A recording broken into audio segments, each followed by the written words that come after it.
isso aí, galera. Vamos lá. Live geradora de renda, tamo de volta. Sexta e sábado, por motivos pessoais, acabei não conseguindo fazer a live, mas tamo aí de volta.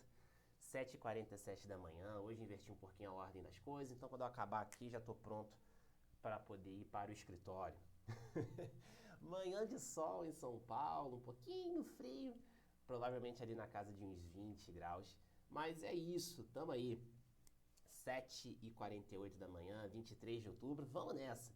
Vamos fazer a nossa live aqui, live de número 75, vamos trazer as principais notícias sobre fundos imobiliários, vamos fazer aí o backlog do que a gente não viu nem na sexta, nem no sábado, então vamos trocar uma ideia.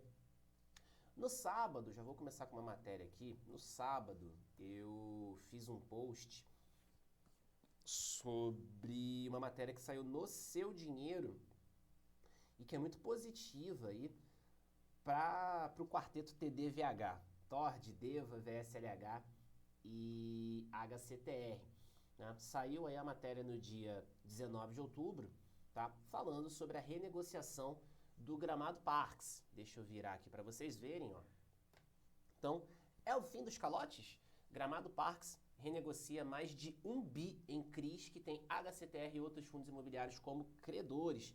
Então, essa aqui é uma notícia muito positiva, não à toa o HCTR ele acabou fechando a semana com uma valorização de mais de 15% por conta aí dessa expectativa positiva sobre essa notícia aqui, por conta dessa notícia aqui, beleza? A Fortsec afirma ter realizado assembleias com os credores de 6 CRIs ligados à companhia, que somam mais de 1 bilhão em saldo devedor, beleza?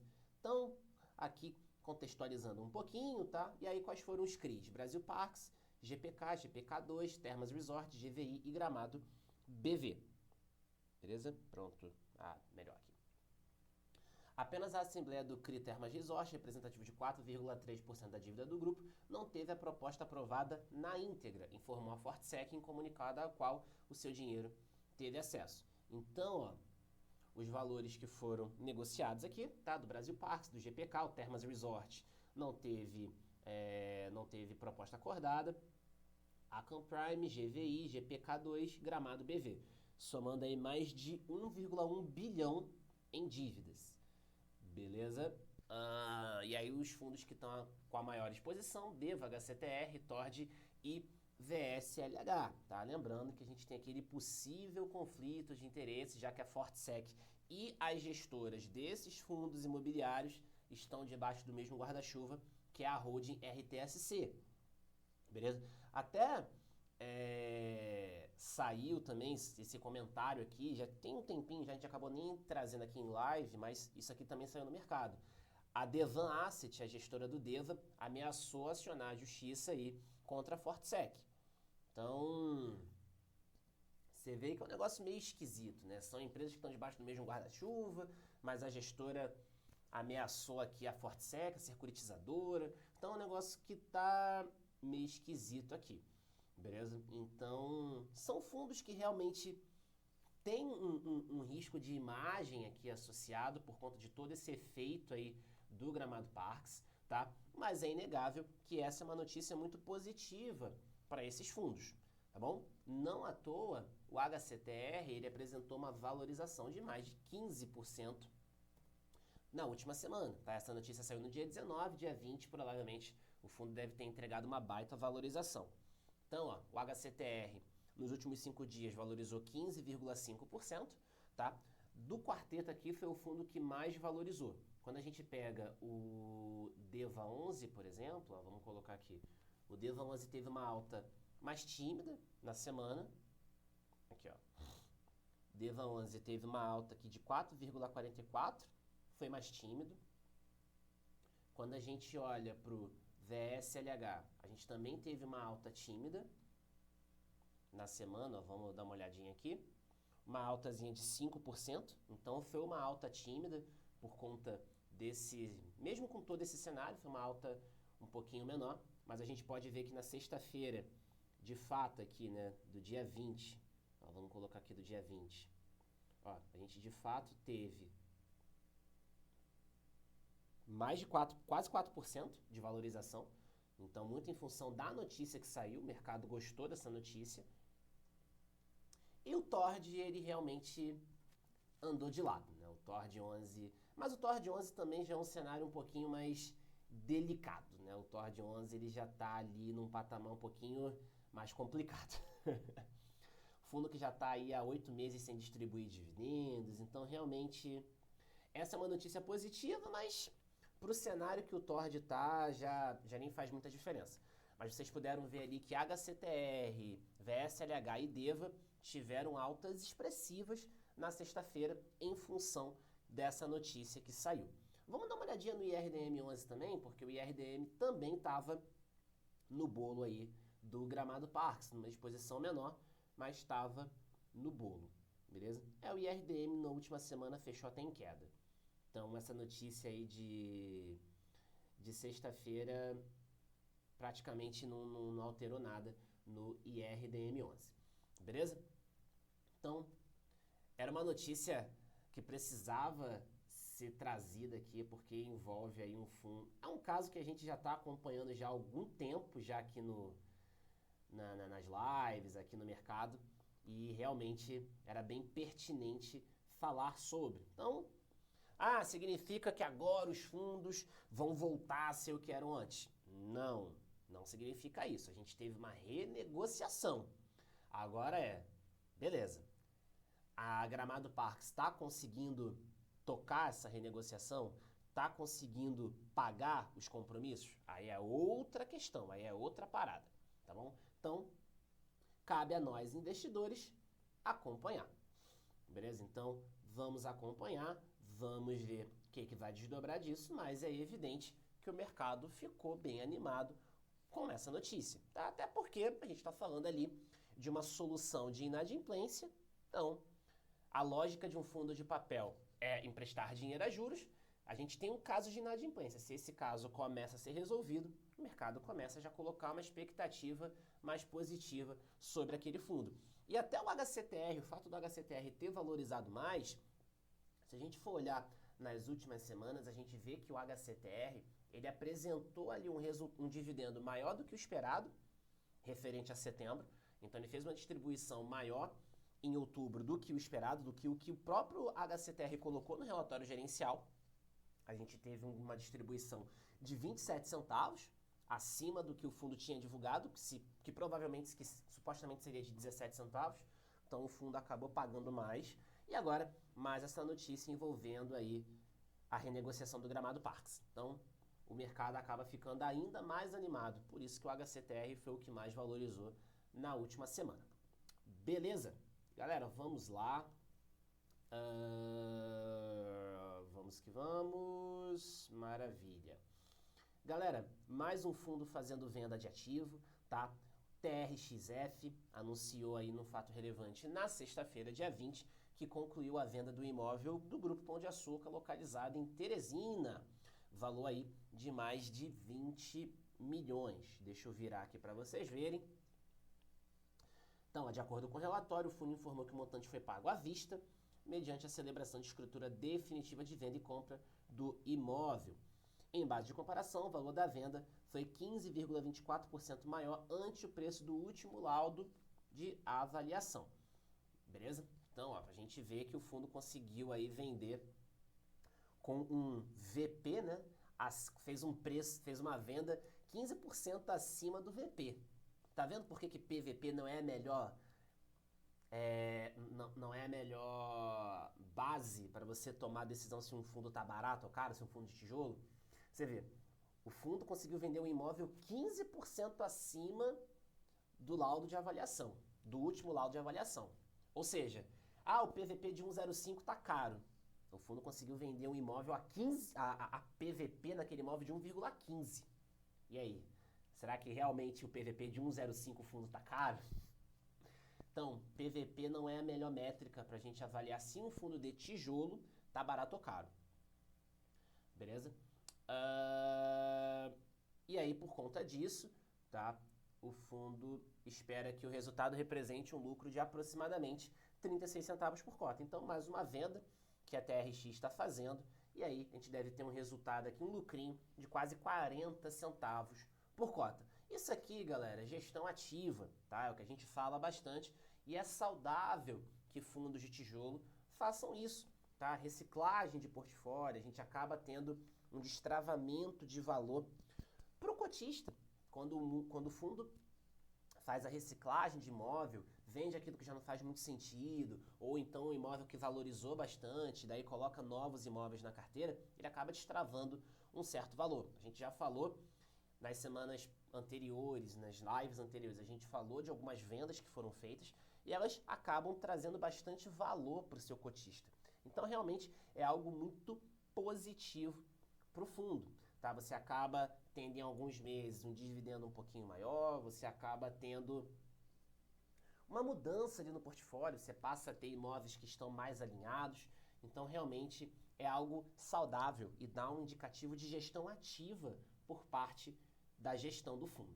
Beleza? Então, mais um fundo aí, TRXF tem ficado bastante em evidência aí por conta das últimas vendas, TRXF, HGRU, então a gente vê aí diversos fundos imobiliários fazendo essa gestão ativa do seu portfólio, destravando valor, vendendo aquilo que já não faz mais sentido, que está mais antigo. Então, isso é bem positivo. Beleza, vamos lá. Então, tem aqui as 5 mais da semana, né? as 5 notícias mais lidas da semana. Então, vamos ver o que a gente tem aqui. Todas elas a gente já bateu praticamente em outras lives, então nem vale a pena a gente gastar tempo aqui. Falamos agora do TRXF. Vamos dar uma olhadinha aqui. Vegia, saiu uma notícia sobre o Vegia. Fiagro Vegia 11 encerra setembro com um investimento de quase 800 milhões de reais em ativos. Os resultados referentes ao mês de setembro, bem como a performance do Fiagro, foram divulgados aí em relatório gerencial. Galera, vamos lá. Então, vamos olhar aqui. Vegia 11. Então, Vegia 11 tem quase 95% aí do seu patrimônio líquido alocado em CRAs. Beleza? Então, fundo que está realmente aí com quase todo o dinheiro investido, tá? Então, a distribuição aí de rendimentos foi de 12 centavos por cota, o equivalente a uma rentabilidade líquida de CDI mais 3,7 com base na cota patrimonial. O Fiagro está aí com uma reserva de caixa reserva de caixa de 6 centavos por cota para eventual distribuição, despesas, tá? Beleza. Então vamos dar uma olhadinha aqui. Vamos pegar, a gente vê aqui, né, que o PVP do fundo está ali em 0,98. Vamos pegar aqui rapidamente o relatório do Vegia. Vamos pegar o relatório mais atualizado do Vegia aqui para a gente poder bater os principais pontos do relatório. Bom, então vamos pegar aqui relatório gerencial, já que saiu o relatório mais recente. Vamos pegar relatório gerencial. Não saiu aqui?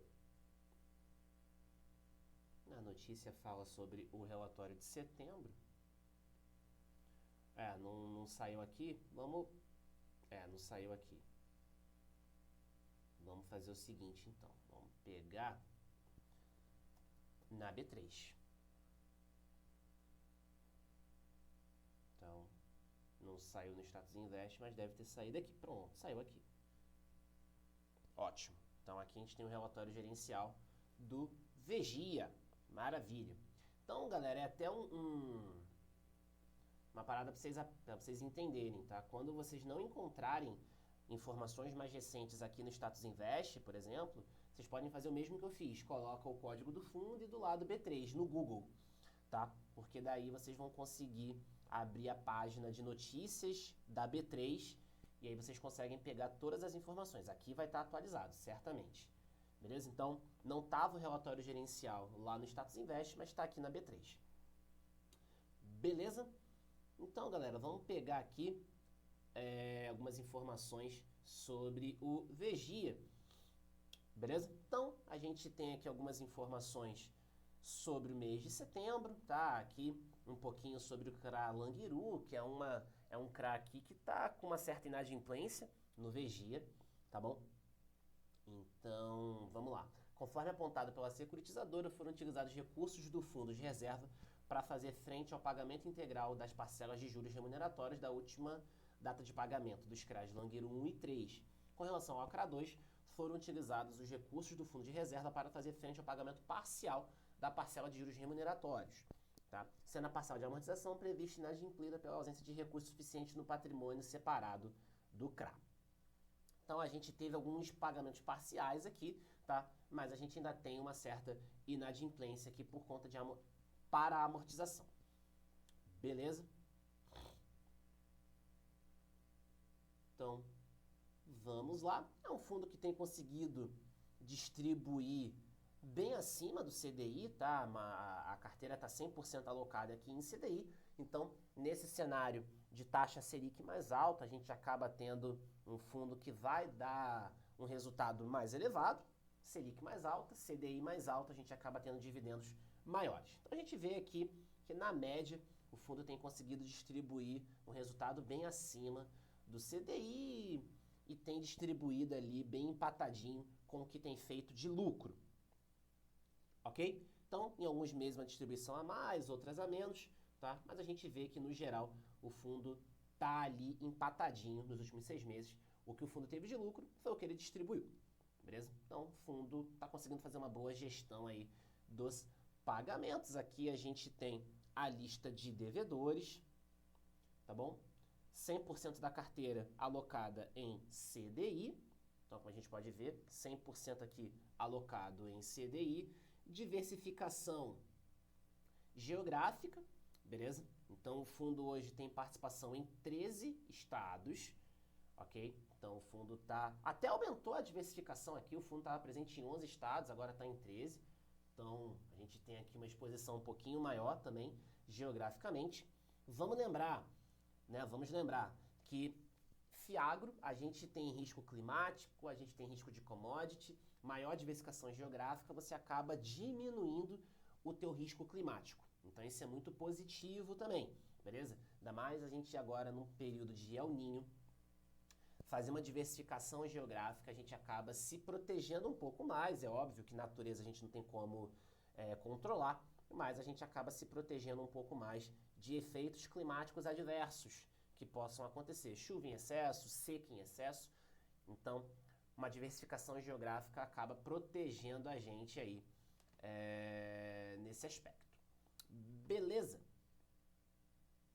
A gente tem aqui também a diversificação por segmento.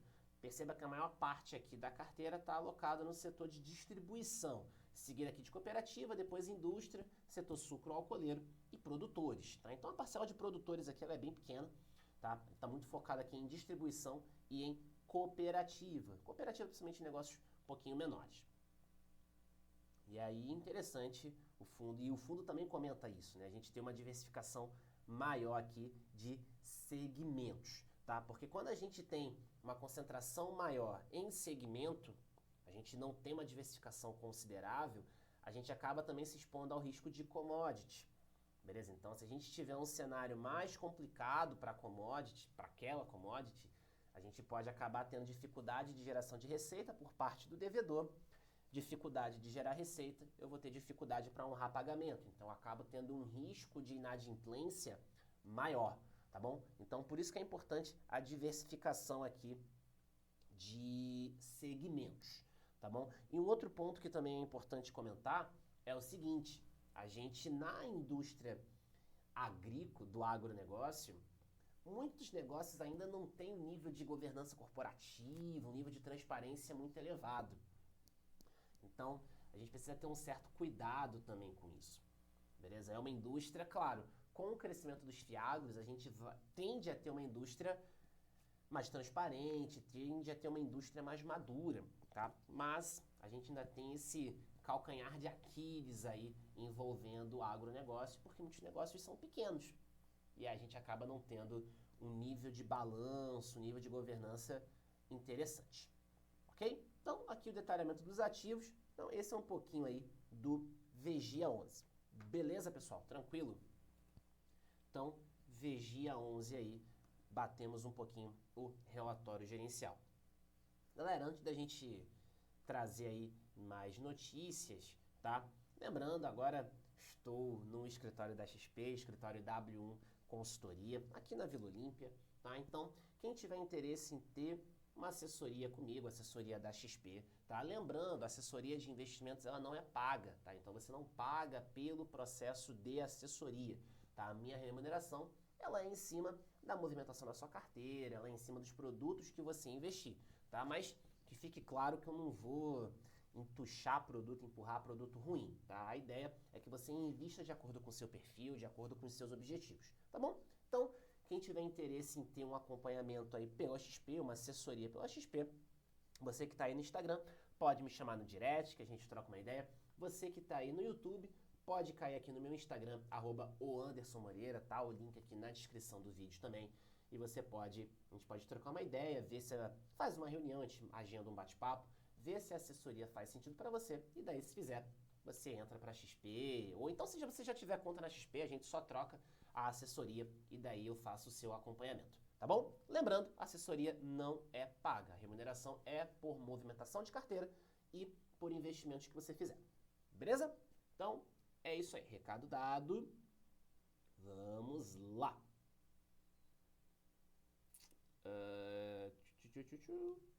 Vamos ver essa notícia aqui. Fundo imobiliário vende ativo na Faria Lima por uma bolada. A HCTR dispara com alívio após renegociação de CRIs, né? Que a gente comentou aí no início aqui da live. Beleza? Então, o fundo imobiliário BLCA 11 é um fundo pequeno. E aí, sobre o HCTR, vamos ver quanto é que foi a alta do HCTR. Vamos ver o que a gente teve de alta. A gente falou da valorização do HCTR na semana, 15,5%. Ele não comenta aqui. Aqui, ó. Ele comenta aqui, na verdade. O destaque do dia foi o HCTR, que disparou quase 10%. Então, na sexta-feira, quando saiu, o anúncio saiu, a matéria saiu na quinta. Na sexta-feira, o mercado reagindo, o fundo subiu quase 10%. O HCTR disparou quase 10% na sexta-feira, depois do anúncio aí da renegociação do Gramado Parques. Então, realmente, o mercado gostou bastante aí dessa notícia que saiu. Nosso IFIX fechou aí a 3.168 pontos, então realmente a gente tá num cenário bem ruim. Fundos imobiliários aí apresentando em geral uma certa queda. Tá difícil a gente bater a nossa meta aí da marca histórica, tá difícil. Eu acredito ainda, mas vamos ver, né? Vamos ver o que vai desdobrar. E aí, galera, o que é interessante a gente comentar aqui, a gente também já caminhando pro final da nossa live aqui, o que é interessante comentar? Quando a gente pega, os últimos 2 meses, a gente chegou a bater, deixa eu pegar a janela aqui de 3 meses. Ó, vamos dar uma olhada aqui, deixa eu virar aqui pra vocês, ó. Tô usando o gráfico aqui do Money Times, então tô pegando a janela aqui de 3 meses. A gente chegou a bater, ó, lá no iniciozinho de setembro, a gente chegou a bater 3.241 pontos. Bem próximo da máxima histórica de 3.253. A gente chegou aqui, ó. E desde então, a gente vem em queda. Desde então, ó, a gente bateu esse ponto máximo aqui e desde então, queda. Desde então, queda. Beleza? Então a gente teve, deixa eu ver se a gente consegue ver uma queda aqui. Ó, a gente teve uma queda. Não consigo ver. Não consigo travar o gráfico não consigo. Mas ó, a gente teve uma queda aqui. Deixa eu ver se consigo. Deixa eu colocar no Google. No Google eu vou conseguir ver. Porque eu acho esse gráfico mais bonitinho, mas no Google eu vou conseguir ver. Ó. Vamos lá. IFIX, cotação. Então vamos pegar os últimos 6 meses. Não, último mês. Né? Vamos pegar. Foi aqui por volta do dia 8, né? Isso. Então, ó, do dia 8 até o dia 20, a gente teve uma queda aqui de mais ou menos 2% no IFIX, tá? esse gráfico aqui a gente consegue ver melhor essa queda, tá? Como a escala tá menorzinha, a gente consegue ver uma queda mais acentuada, tá? Então, a gente estava em 3.240, batemos agora 3.168, beleza? Então, o que eu falo bastante para clientes, falo para a galera lá do Nova Renda, o meu curso de fundos imobiliários. Cara, é importante a gente ter uma reserva de oportunidade. Olha onde a gente estava, mercado bem eufórico, e olha onde a gente está agora. Que fique claro, a gente está olhando aqui uma média, tá? O IFIX, ele é uma média de mercado. Obviamente, tem fundos que estão valorizando, tem fundos que estão caindo mais. Então, aqui a gente está pegando uma média, tá? O IFIX, ele é um índice que mostra aí o comportamento médio dos fundos imobiliários. Então, o que é importante? O mercado, galera, ele é cíclico. Vai reagir ao que está acontecendo na economia local, ao que está acontecendo lá fora, que acaba reverberando para cá. Então, a gente precisa ter uma reserva de oportunidade. A gente precisa ter uma grana em caixa para aproveitar momentos mais estressados, momentos de preço mais baixo. Então, a gente vê, saímos aí do patamar de 3.240 pontos, estamos agora em 3.168. Então, ter uma reserva de oportunidade é interessante porque você acaba tendo dinheiro para poder comprar fundos que estão com bons fundamentos, pagando menos, tá? E é o que eu sempre falo, numa queda, o fundo está caindo. Você precisa buscar informações do qual que é ou quais são as justificativas para aquela queda. O fundo está caindo por perda de qualidade, está caindo por uma reação ao que está acontecendo na economia, é pânico, o que que é? Qual que é a origem dessa queda, tá? Porque daí você conseguindo definir se é perda de fundamento ou se é só um risco sistemático, uma reação que está acontecendo na economia, você consegue avaliar se é uma oportunidade ou não. Se o fundo está perdendo qualidade, aí é melhor você deixar de lado. O fundo está perdendo qualidade. Agora, se você está com um fundo que está com fundamentos mantidos e está mais barato, excelente. Você acaba tendo uma oportunidade de comprar mais barato. Beleza? Então, ter uma reserva de oportunidade, e onde que você pode botar essa reserva de oportunidade? Tesouro Selic, algum investimento de liquidez diária, algum fundo de renda fixa, beleza? O fundo tem aí uma liquidez quase que diária, D mais 0, D mais 1. Então, vão ser instrumentos interessantes para que você possa ter esse dinheiro disponível para participar aí desse momento mais estressado no mercado. Maravilha? E até mesmo a gente está num cenário com muitas emissões rolando, você ter uma grana em caixa pode te permitir, por exemplo, participar de uma subscrição, se você tiver ali direito, tá? Então, por exemplo, a gente falou do TRXF que vendeu imóvel. O TRXF está em período de subscrição. Então, você com uma grana em caixa, você pode acabar aproveitando aí esse momento, essa grana, para poder comprar um pouquinho mais ali, pagando menos no mercado. Beleza? Jean entrou aí, mandou aí CPTS 11. Bom dia. Vamos lá, é a ultiminha aí. Já me preparando para sair para o escritório. Mas vamos lá. CPTS. O que você quer saber sobre o CPTS? Qual que é a sua dúvida sobre o CPTS?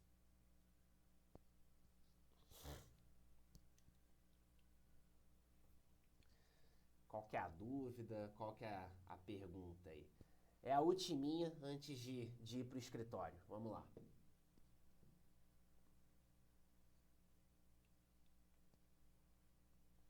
Vamos ver o que o Jean vai colocar aí de dúvida. Grande Rabelo tá aí na área também. Meu padrinho, bom dia. Vamos lá. Qual que é a pergunta sobre o CPTS 11?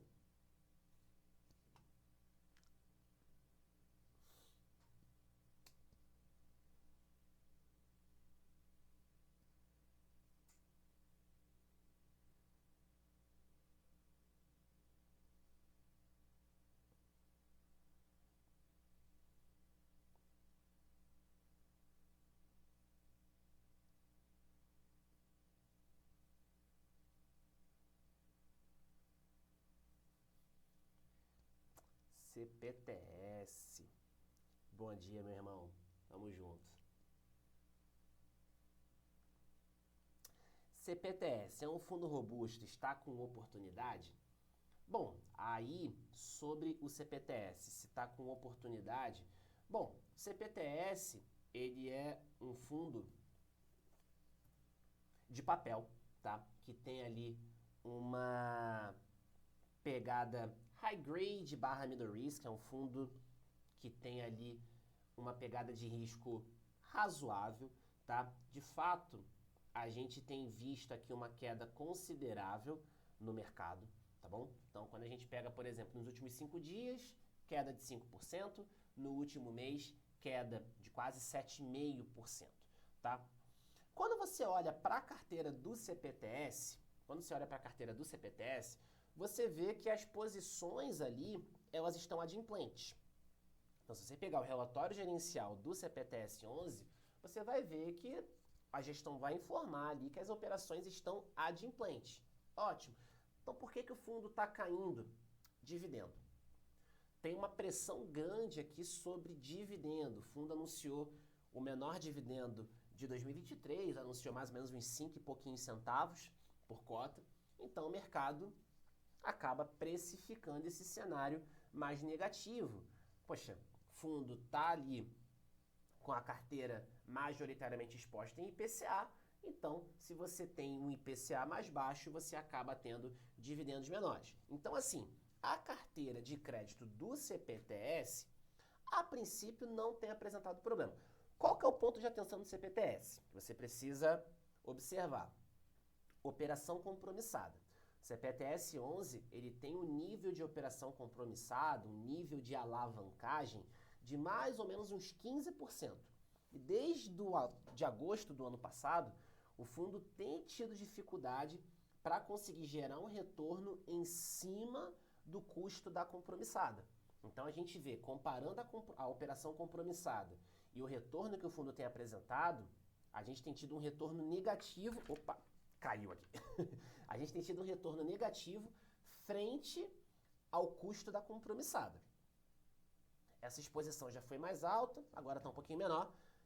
Então, a gente tem hoje 15% de compromissada. Mas é algo que o fundo tem tido uma certa dificuldade para conseguir superar. Então, vale a pena olhar para isso, se atentar para isso, tá? Mas quando você olha a carteira de crédito, os comentários da gestão, você vê que a carteira está adimplente. Então, essa cobrança aqui leva-se a crer que essa cobrança do mercado vem por conta de dividendo. Ok? Leva-se a crer. Anderson, mas é um fundo bom para investir? Aí vai de acordo com o seu perfil, vai de acordo com a sua tolerância ao risco, vai de acordo com a sua carteira. Então, um fundo pode ser bom, pode ser ruim. Depende de quem está investindo. Então, se você já tem muito fundo de papel, CPTS pode não fazer sentido. Você já tem um monte de fundo de papel. Se você não tem fundo de papel, CPTS pode ser interessante. Ah, então vale a pena se não tiver fundo de papel? Depende. Você entendeu como o fundo faz dinheiro? Você está ciente dos riscos? Está de acordo com os riscos? Se alguma das respostas for não, esquece. Não é um investimento para você fazer. Não é um investimento para você fazer. Beleza? Você só deve investir naquilo que você entende. Naquilo que você está confortável com o risco. Esse é o ponto. Ok? Esse é o ponto. Beleza, pessoal? Tranquilo? Ah, caiu a internet aqui. Show de bola? É uma coisa que eu trago bastante para a galera da consultoria, agora também lá na assessoria da XP. Eu falo isso para quem está entrando na minha base de clientes. Cara, a gente vai investir naquilo que faz sentido para você, naquilo que está alinhado com o teu objetivo. Não adianta ser algo mega blaster sinistro, mas você não tem aderência, não faz sentido. Tá? É por isso que eu falo da assessoria. Eu não vou te empurrar produto ruim, eu vou fazer aquilo que faz sentido para o teu perfil, vou fazer aquilo que faz sentido para o teu objetivo. Ah, mas você é remunerado por comissão, se você colocar um produto ali, você vai ter uma comissão maior. Sim, exato. Só que eu prefiro muito mais deixar o meu cliente satisfeito e ter menos comissão do que fazer uma cagada com a carteira do meu cliente e queimar a minha imagem, queimar tudo que eu construí. Então, quem vem para assessoria comigo, cara, já entra sabendo disso. Entra sabendo como é a minha remuneração. A minha remuneração é por comissão, é por produto que foi investido, é por movimentação de carteira, mas isso não significa que eu vou empurrar produto ruim. Até porque tem valores que são inegociáveis. Eu falei isso numa caixinha de perguntas da semana passada. Que eu coloquei, veio uma pessoa aqui e colocou, agora que virou assessor vai empurrar a COI para todo mundo? Não. Tem valores que são inegociáveis. Se eu ver que não faz sentido, eu não vou fazer. Mesmo que isso implique em reduzir minha comissão. Tô nem aí. Não importa. E o bacana é que o escritório, eu percebo que o escritório também está bem alinhado com essa cultura. Então, foi realmente um fit bem interessante. Beleza, galera? Tranquilo? De boa? Então, fechamos aí com a pergunta do CPTS. Estamos na hora agora de encerrar a live. Tem que terminar de me arrumar aqui para ir para o escritório. Hoje tem evento, hoje tem reunião. Então, é isso aí. Galera, então, sexta-feira, sábado aí nós não tivemos a live aí por motivos pessoais, mas hoje retomamos, live 75. Estamos a 25 lives aí da live 100. Estamos perto aí da live 100. É isso aí, galera. Então, Jean, obrigado pela pergunta. Não sei se meu padrinho tá aí ainda. Rabelo, obrigado aí pela participação. Tamo junto. Pessoal que entrou aí, que não conseguiu ficar até o final. Obrigado, galera que tá aí assistindo a gravação no YouTube. Valeu também, muito obrigado. Uma semana, como disse o Jean aqui, uma semana abençoada para todo mundo. Contem comigo. Então, repito aqui, quem tiver interesse em ter um acompanhamento pela XP, uma assessoria pela XP, pode trocar uma ideia comigo, tá? Pode me chamar aqui no direct, aqui no Instagram. Quem já tá no Instagram pode me chamar no direct. Quem tá assistindo aí a gravação pelo YouTube, pode cair aqui no meu Instagram, pode mandar uma pergunta. A gente vai trocar uma ideia, a gente marca uma reunião para você entender, ver se faz sentido ou não a assessoria para você. Beleza? Galera, então é isso. Muitíssimo obrigado. Uma excelente semana. Vamos em frente. Valeu!